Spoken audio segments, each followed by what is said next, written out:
संकट में जाती जब बाचल है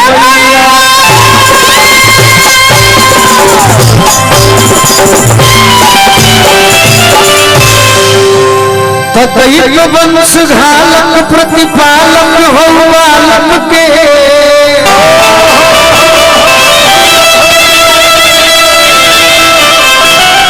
जोगिनी जमात फिर ना चले भैया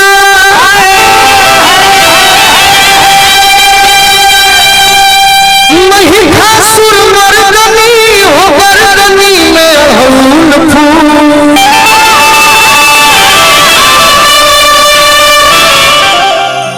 लाल लहरदार सोहे आंचल है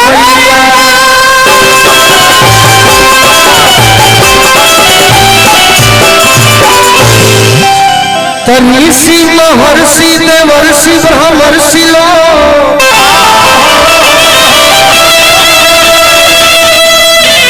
पोथिया ध्वजा बाचल है मैया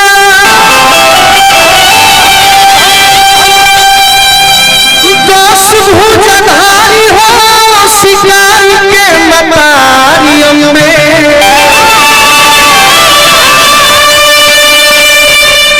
रोग बल फिरनी कुलाचल है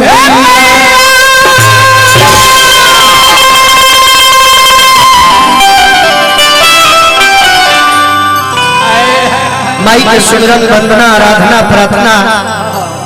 जे समाप्त भेले बोले धुन में बीड़ा वाली माई खाती को हदे तनी ओकर बाद जैसन श्रोता चाहिए तौने हम सुनावे के प्रयास करबा कि पर्दा होला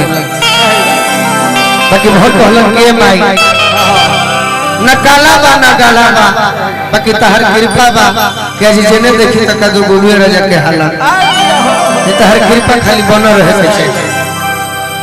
किसानो देवा सारो देवा वानी हो पानी अधूरा हो मैया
हमरा चंदन भैया की ओर से बहुत बहुत आशीर्वाद मिलल बहुत बहुत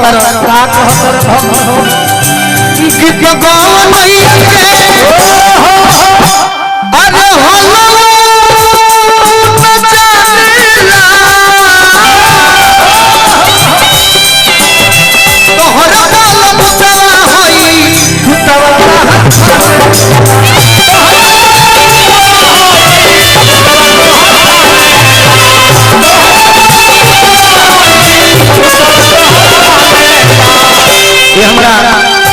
मोहन चाचा के सुपुत्र हैं। हम मोहन चाचा की ओर से बहुत बहुत हमेशा आशीर्वाद मिलल बा, आज भी मिलल। बाकी बहुत बहुत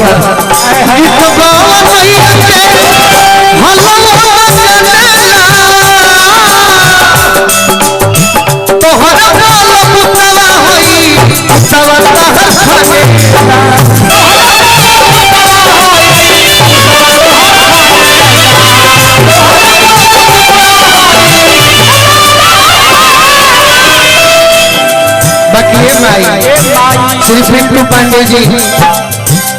हम यहाँ लगातार दूसरी बार प्रधान भाई बनी। भाई हमारा मित्र बानी, बड़े भाई बानी जी हमारा द्वार बनी। यहाँ सबके चेहरा देखते ही हम अपने आप को रोकना पाएंगे।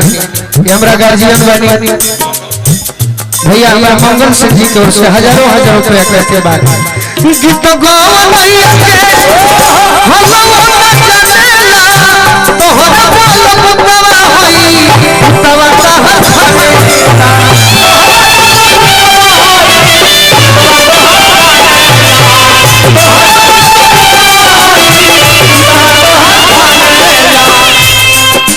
यहाँ के कम उम्र में प्रधान भाई बनी अमित जी हमारा भाई बनी, बड़े भाई के प्यार दुलार जे हमारा विधायक जी खातिर दिन रात करेला है सब।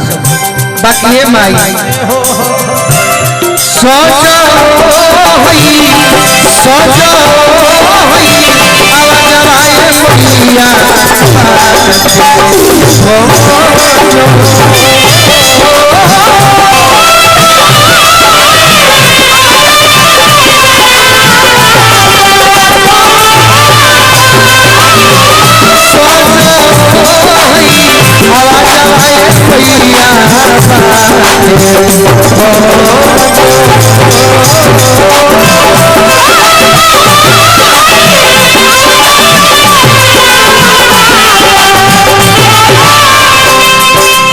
फिर से देखिए हमारा ग्राम प्रधान रामपुर के स्वजन से राहुल पांडे जी, श्री पिंटू पांडे जी को बहुत बहुत पुरस्कार। करमारपुर के हमारा सुगनी सिंह जी को बहुत बहुत आशीर्वाद।